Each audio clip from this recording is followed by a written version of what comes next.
Sábado Verde, radio y podcast, en la radio pública de la ciudad de Buenos Aires. Una de las cosas con las que convivimos a diario y nos hacen tanto mal, Cari, son los ruidos.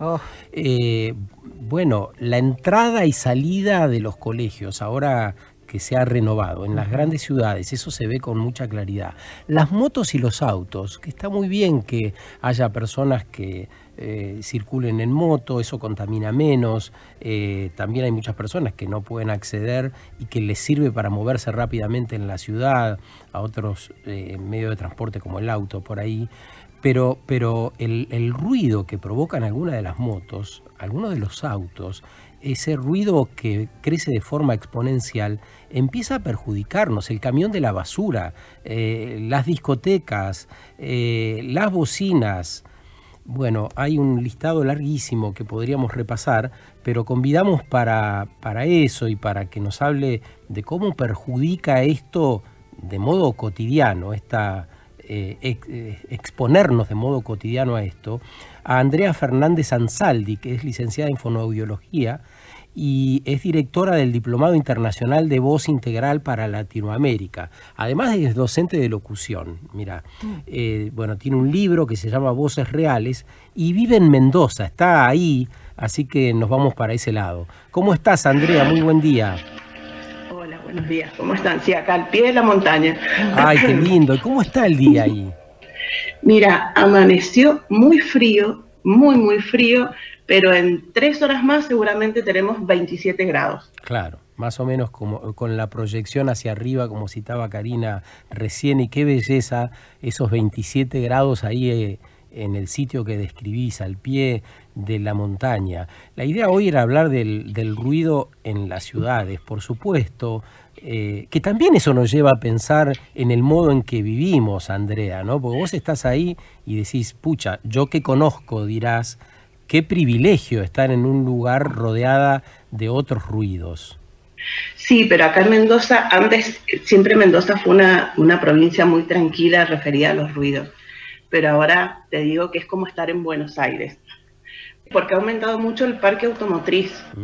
Entonces, no solamente circular, sino el ruido es fatal realmente.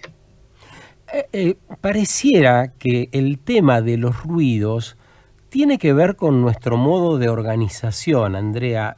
Cuando armábamos la reunión de producción y planteamos el tema, ciertamente hablamos muchas veces de este tema, pero lo que apareció ahí es que también, de algún modo, ese ruido exterior se nos mete adentro y nuestras conversaciones en lugares de trabajo, qué sé yo, en la radio, en un banco, en la oficina, son un poco a los gritos también. Estamos hablando a los gritos sin escucharnos, estamos gritando y no conversando, no dialogando. ¿Esto aparece, vos podés verlo en la consulta o a través de tu investigación? Sí, totalmente. Y creo que vos diste una definición muy importante del tema de los ruidos y te olvidaste de un ruido muy importante y es el ruido que se hace dentro de las casas. Este ruido del vecino que está todo el día pegando portazos o el vecino que se le ocurrió comprarle una batería al hijo y nos olvidamos, creo que también se ha perdido un poco la empatía en esto. El respetar que no sabes lo que está pasando en la casa de al lado o qué le está pasando a la persona que tenés al lado tuyo. Acá esto parece la ley de la selva, o sea, cada uno cuida su espacio y no logran alcanzar la dimensión de lo perjudicial o cómo podemos perjudicar al otro que tenemos al lado nuestro.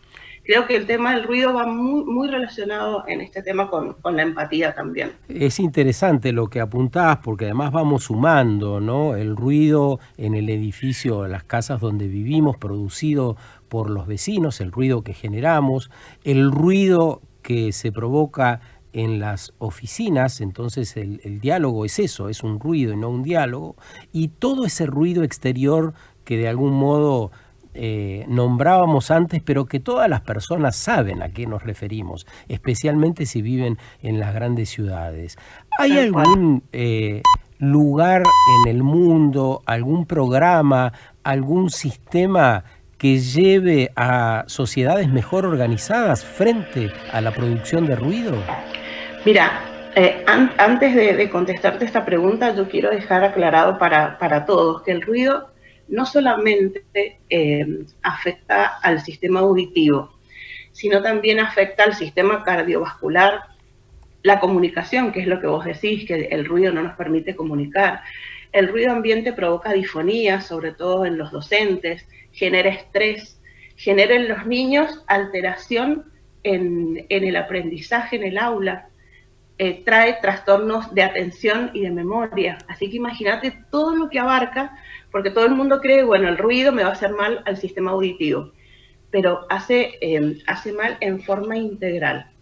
Mira, hay países más desarrollados que tienen sistemas de prevención con respecto al control del ruido: Suiza, Nueva Zelanda, Australia, Alemania, pero no hay como un sistema o un programa de prevención del ruido. Porque te vuelvo a repetir, creo que esto depende mucho de la empatía y depende mucho de la conducta de cada uno de nosotros con respecto a quien tenemos al lado o a la sociedad donde vivimos. ¿Y qué nos dirías a las personas, hombres y mujeres que te estamos escuchando, más allá de esto que has citado de la necesidad de ser más empáticos, qué nos dirías como para que podamos entender un poco mejor la necesidad de provocar menos ruidos? Mira, yo creo que sobre todo después de esta pandemia hemos quedado todos ubicados en un lugar un poco raro. Y vos hablabas recién del tema de la comunicación. Y acá es tomar conciencia de que la comunicación tiene que ser de a dos, que cuando uno comunica, uno escucha y el otro habla, pero estamos en un momento en donde el que más grita, al que más grita, más se lo escucha. Y esos son patrones de acción. Uno va teniendo la concientización de hablar un poco más bajo, de pensar qué es lo que le está pasando al otro con mi voz. Yo te pongo un ejemplo. Yo tengo un familiar que habla muy fuerte. Entonces siempre cuando estamos en reunión tratamos entre toda la familia de que baje un poco su voz y que controle un poco mejor la voz, porque si no es como que interrumpe una conversación familiar. En el aula pasa lo mismo. Los docentes, ante el ruido del aula de los chicos, tienen que aumentar la intensidad de la voz y ahí aparecen las disfonías profesionales. Entonces creo que es un poco concientizar, pero también tiene que haber como una bajada de línea, porque viste que somos todos un poco hijos del rigor. Concientizar, hacer más campañas de publicidad con respecto al ruido. Por lo que te decía recién, porque todo el mundo cree que el ruido solo afecta al oído y te afecta a la vida. Hay personas que se mudan de lugares por el exceso de ruido. Hay personas que lo toleran mucho más. Hay personas que son mucho más sensibles al ruido. Pero vos imagínate tener un ruido de baja intensidad, porque tampoco tiene que ser de mucha intensidad el ruido, pero permanentemente esa exposición te mata. Andrea, buenos días. No, y quería preguntarte, en las grandes ciudades el tema de la construcción, más que nada, ahora está en auge, torres por todos lados, y convivir hasta que terminan, digamos, con una construcción al lado de tu casa, de tu departamento, son meses y meses de un ruido constante desde que te levantás hasta que más o menos te acostás. ¿Cómo podemos hacer para convivir con esto? La verdad que yo me muero con solo escuchar ese martillo neumático y pensar que la gente que lo está usando no usa protección auditiva, también me pone un poco mal. Creo que esto tiene que haber una legislación. Yo estaba investigando y hay una ley, creo, del gobierno de la ciudad, la 1540, que es como que es para regular, para prevenir, pero hay que hacerlo efectivo. Todo lo que está escrito hay que hacerlo efectivo. Y hay que hacerlo efectivo de a poco y con campañas suficientes y efectivas para que la gente tome conciencia. Pero Andrea, ¿no existen regulaciones para que, por ejemplo, los ruidos molestos de las discotecas o de los escapes al aire libre sean sancionados? Yo veo, en la ciudad nadie controla eso, no hay un agente de tránsito o quien sea que pare al tipo ese que decidió salir a hacer ruido porque disfruta evidentemente haciendo ruido. Sí. Sí, están las legislaciones, pero volvemos a lo mismo que hablábamos recién. ¿Quién lo hace cumplir eso? Yo no me puedo ir a pelear con todos los que pasan en moto por la calle, porque si no, imagínate el estrés que no tendría problema en hacerlo. Pero eso es una cuestión de concientización ciudadana, de hacer respetar las normas. Para algo hay gente que se toma años en construirlas. Y tiene que haber otro equipo que haga que eso se cumpla. Por ejemplo, acá en Mendoza vos pasas lo que hablaban recién de las obras en construcción. Se supone que de 2 a 4 de la tarde o de 2 a 5 de la tarde no se puede hacer ruido por la contaminación ambiental, y vos pasás por las obras y están usando a las 2 de la tarde el martillo neumático. Es interesante lo que decís, nos ayuda a seguir pensando la sociedad desorganizada en la que vivimos, la necesidad de atender el ambiente que vamos co-creando. Esto que dice Andrea Fernández Ansaldi, de hablar con el tío para que hable más bajo, es la co-creación de un ambiente propicio, en este caso para una conversación. Necesitamos co-crear ambientes propicios para convivir en la ciudad, para convivir en esos espacios donde la exposición continua al ruido, nos dice alguien que ha estudiado el tema, es perjudicial para la salud, sin vueltas. Así que, Andrea... Vos sabés que te quería comentar, si me dan un segundito. Claro, cómo no. Yo atiendo muchos niños difónicos. Hay muchísimos chicos con difonía, niños de entre 5, 8 años, en su primera infancia, con unas difonías terribles. Y vamos a tener un adulto difónico, por supuesto, porque eso ya va camino a toda su vida.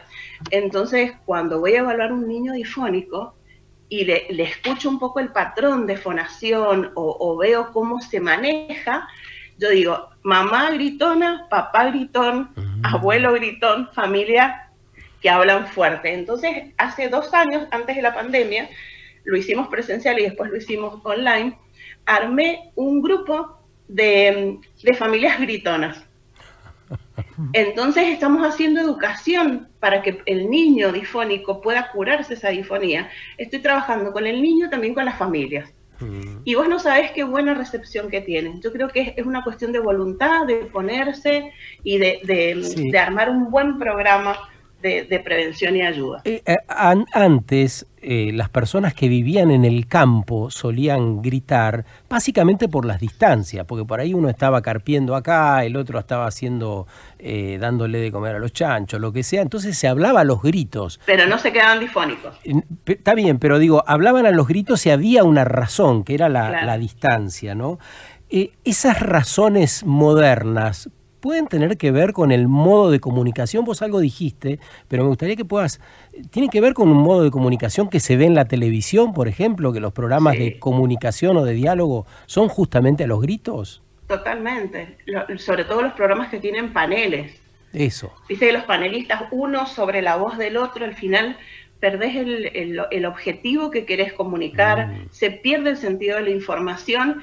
Y eso, lamentablemente, la gente que ve televisión dirá, bueno, si a ellos les resulta, ¿por qué a mí no me va a resultar? Y el tema de perder audición también, con respecto a toda esta contaminación sonora, ¿también no tiene que ver que se levanta la voz justamente porque también se pierde oído? Exactamente, eso es lo que te iba a decir, ese es otro motivo. Hay gente que habla más fuerte porque pierde el feedback auditivo de su escucha, entonces necesita elevar la intensidad de la voz. Eso ya entramos en la parte patológica. Cuando hay sorderas, cuando hay hipoacusia, sí, seguramente va a haber un aumento. Por eso siempre se les sugiere hacer por lo menos un control al año del aparato auditivo, sobre todo muchos de ustedes que trabajan con auriculares todo el tiempo o en familias donde se grita mucho, pero esto también tendría que ser regido de que todos debemos hacernos un control auditivo por año, por lo menos como se les hace a los bebés que está en la cartilla de nacimiento de los niños. Andrea, muchas gracias por este rato con nosotros, por tu conocimiento y esta mirada amorosa que tenés sobre la temática. Un gran abrazo desde acá. Muchas gracias, les mando un cariño enorme. Andrea Fernández Ansaldi vive en Mendoza, nos hablaba ahí al pie de la cordillera, así nos dijo en el arranque. Es licenciada en fonoaudiología, se especializa en este tema del ruido y nos ha invitado insisto amorosamente, a que nos hagamos cargo, a que empecemos a trabajar en el ámbito que fuere, en la familia, en el lugar de trabajo, en las calles de la ciudad que transitamos, en fin, allí donde interactuemos, tener presente que el ruido enferma, que el ruido puede hacernos verdaderamente mal. Sábado Verde, radio y podcast, en la radio pública de la ciudad de Buenos Aires.